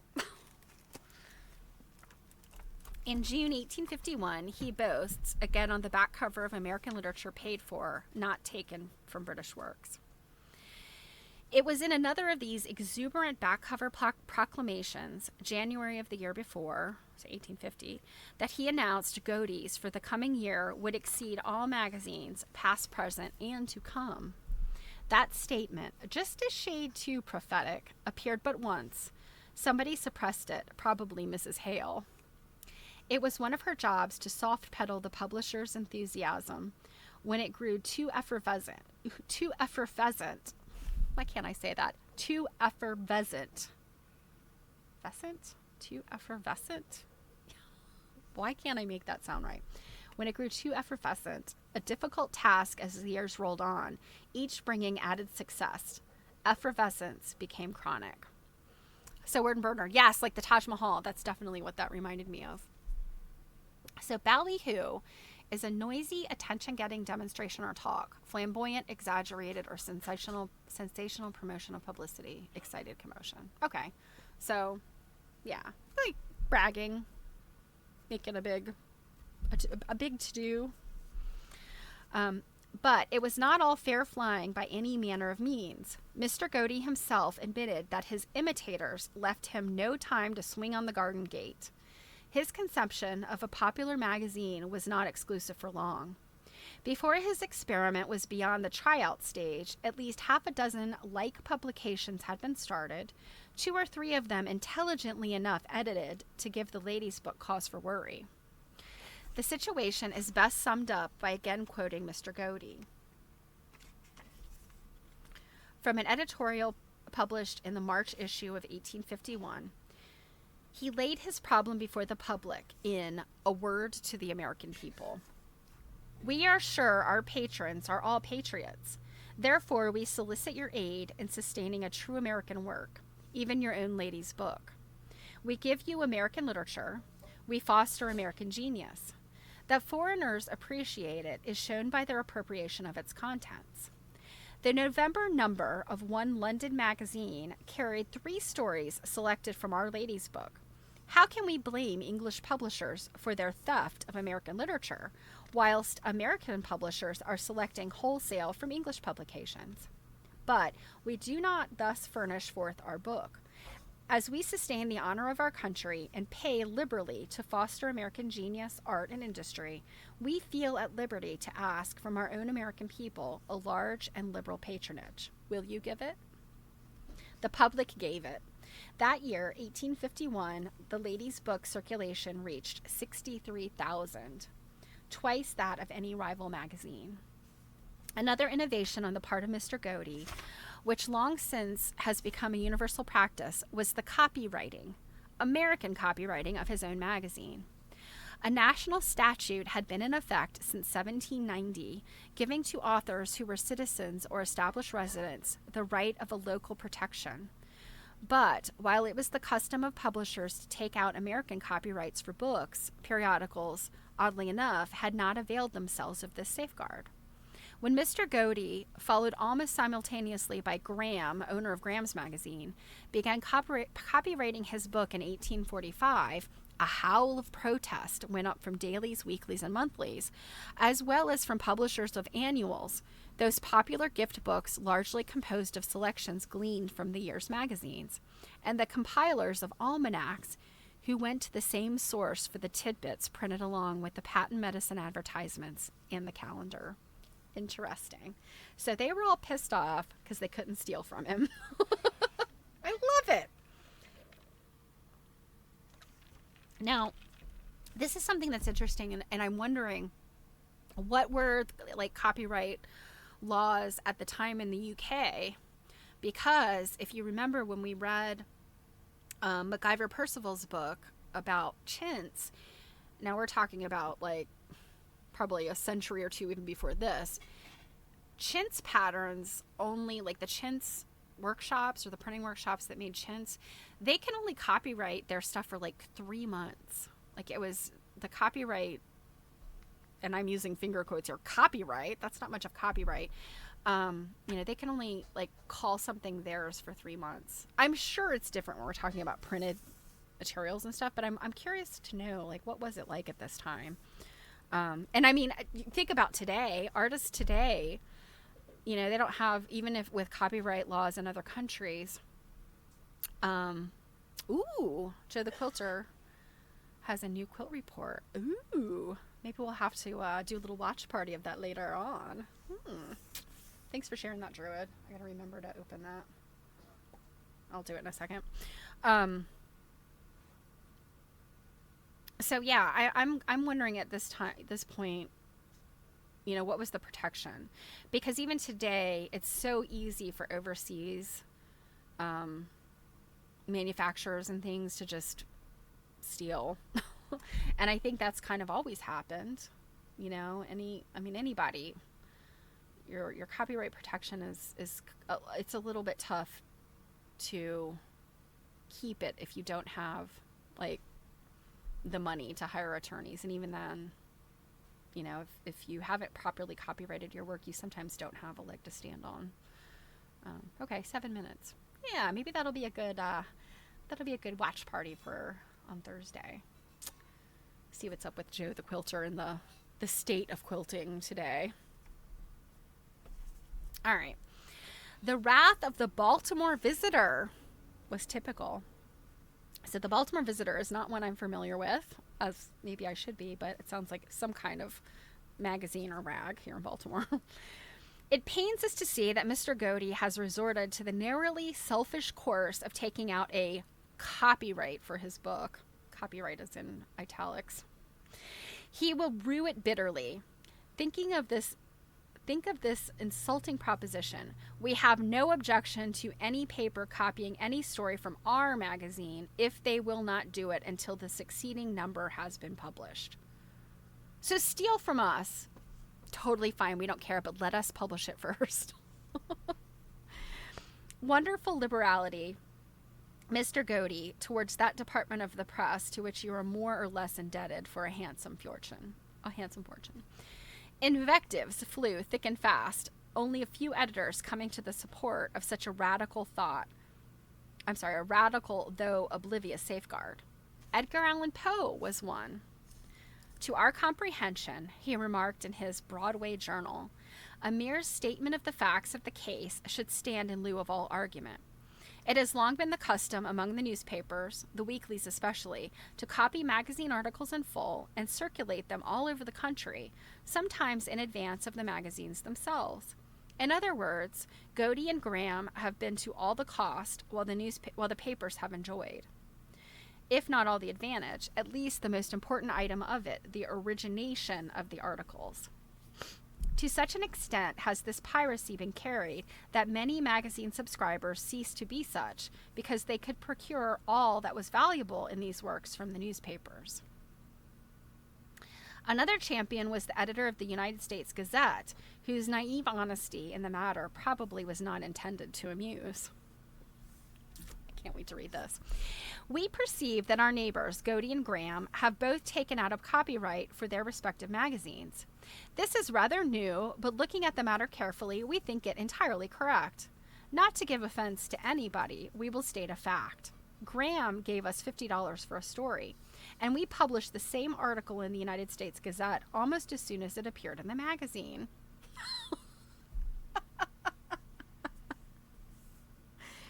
Oh, that's pretty funny. Okay, here again, Mr. Godey's foresight and courage. It took courage to invite the animosity of the jealous and vitriolic mid-century press, on which, as the Baltimore Visitor hinted, he did depend for an enormous amount of free advertising in the way of reviews, beat a track for all editors who came after him. There is, of course, not a magazine today, but that is fully protected by copyright. Competition brought out one side of Louis Godey, that of the astute, fearless, hard-hitting man of business, creative, but acquisitive too. This, though, was not the only side he showed the public, though the armchair, as the department finally came to be captioned, reserved to the publisher in the back of the book. Incidentally, that phrase, the back of the book, which came into the language along with Mr. Godey's calling his magazine a book, is still in technical use in every periodical office in the country. All such publications are known to their staffs, a la Godey, as the book, and the back of the book is over where the advertising is. Stubbornly, Mr. Godey withstood the criticism that was directed at his habit of referring to his magazine simply as the book, spelt with capital letters, for there was only one book in early 19th century America. His sole concession was temporarily to put quotation marks around his shortened title, thus, the book. But the concession availed him little. Some among the less reverent called the magazine Godey's Bible, or more derisively, Godey's Bible. If the magazine as a whole was his Bible, and it is to be feared it was, the armchair was the holy of holies. Here, cushioned in imaginary ease, he expanded with an amazing frankness, mixed always with the gallantry of his times. His subscribers were ever the fair ladies. He addressed them immediately as my dear friends, sharing with them his triumphs and confiding to them his troubles. The latter he had in abundance. Not only was all type in those days set by hand, but all copy was written in longhand, the editing of which was a tedious and often inaccurately accomplished task. Every page of the magazine was printed on a flatbed press operated by hand. Wow. And if you think about the fact that 63,000 copies were being made. The printed sheets were folded by hand. Each individual copy was sewed and bound by hand, wrapped by hand, addressed by hand, mailed by hand. The publisher may be excused a little for crowing because he usually managed to get out on time, an achievement then so rare with most magazines as to cause constant congratulatory comment. Ruth, the alliteration, on the part of the daily press. Prompt as usual in its arrival and faithful to its engagements, the lady's book is always greeted by us with a smile, said the Virginian Christian Advocate in 1849. One of Mr. Godey's favorite methods of attracting attention to his publication was to reprint in the armchair all such flattering notices. So I'm guessing when he talks about the armchair, and I have never looked at an actual copy of Godey's magazine, but I suppose when he talks about the armchair, he's talking about like letter from the editor, is my guess. So this is a page from Godey's Lady's book, May 1846. This says, boys and girls of 8 to 12, so dressed in the 40s. So here's some fancy little children in their fancy little outfits.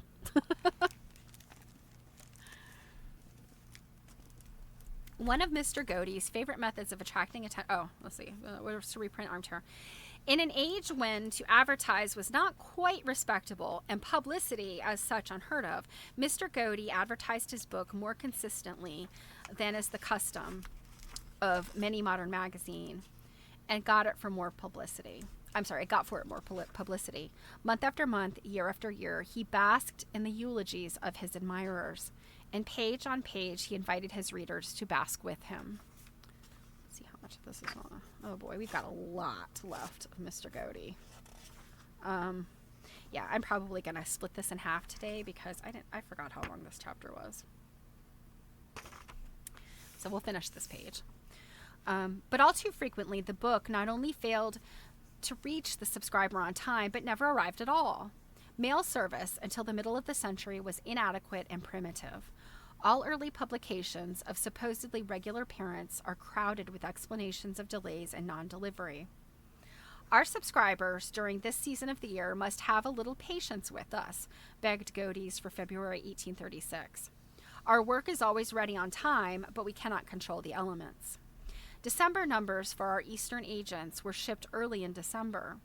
When the vessel got to with them, we were unable to say.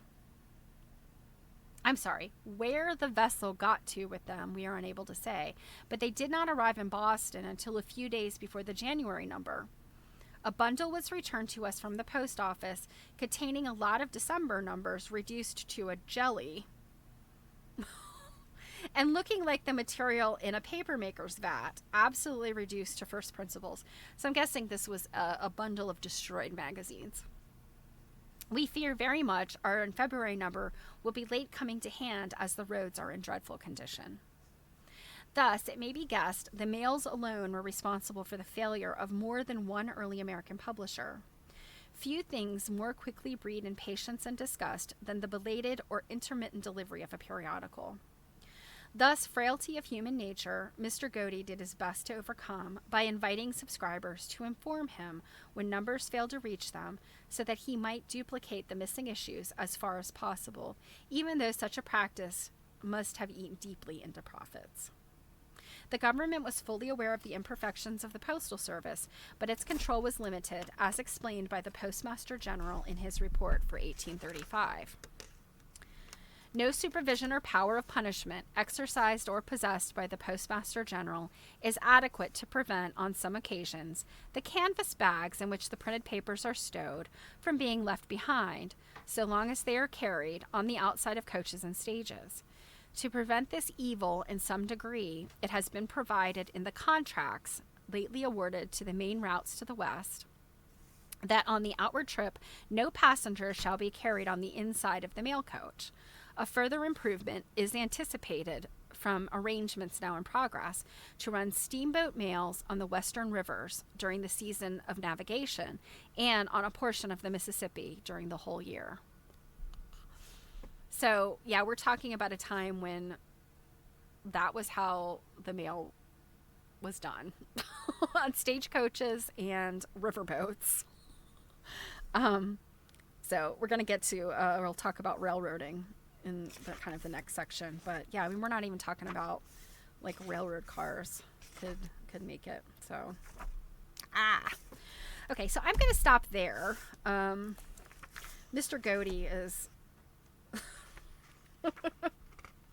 I don't know what to make of him. I don't know. I mean, thus far, he seems like a really smart guy who is capitalizing on something that he saw as, you know, women's interests being like a moneymaker. And, you know, can't fault him for that, honestly. All right, you guys. It is almost quarter after my time, so I think I'm going to wrap it up here. And we could finish this up on Thursday. I have, let's see, there were one or two other things I kind of wanted to look at.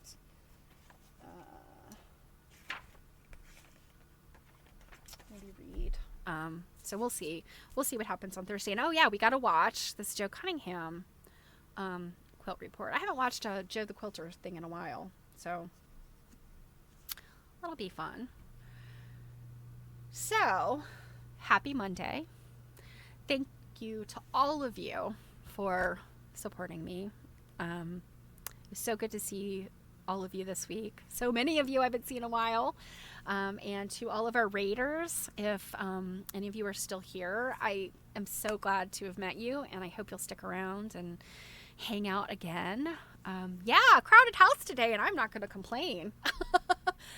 I certainly do love our intimate, our little intimate streams, but it's also fun to have lots of people here and, to talk to an audience. So, as always, you guys are the best, and I so appreciate your support. I couldn't and wouldn't do this without you.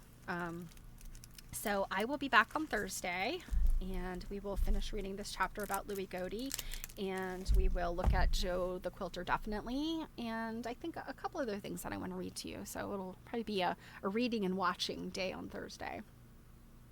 So you guys have a wonderful week. I hope that the weather is fine wherever you are, and you have time to stitch or read or whatever it is that brings you happiness and comfort. And I hope you have a wonderful week. And I will catch you on Thursday. Now, if you guys follow along with quilt nerding, then I will see you tomorrow evening. It might be Druid. Actually, I want to say my biggest crowd was probably when I had Mary Fonz on. So I think that one drew a lot of folks. But yeah, for sure. We grow a little bit every day, every week when I stream. So Jill and I tomorrow on Quilt Nerding, and for those of you that are unaware, that is on YouTube. You can search Quilt Nerding. 8 p.m. Eastern Time. We stream on Tuesdays, and we are currently reading our friend Anne's book, Anne Hermes, and her book is Patchwork Pillowcases. It has been a great book. I think we're on our last section this week, I think. Yeah, it has gone by really fast because it's lots of pictures. So we're doing that tomorrow. And then Wednesday night, this is a needlework nights week. We are doing animal pincushions, and it's a specific kind. So Jill has pictures up of what those look like if you go to the Quilt Nerding Instagram or the Quilt Nerding Facebook group. So I will leave it at that. And like I said, have a wonderful, wonderful week. And I will see you at one of those pit stops, hopefully. So take care, guys, and I will talk to you soon.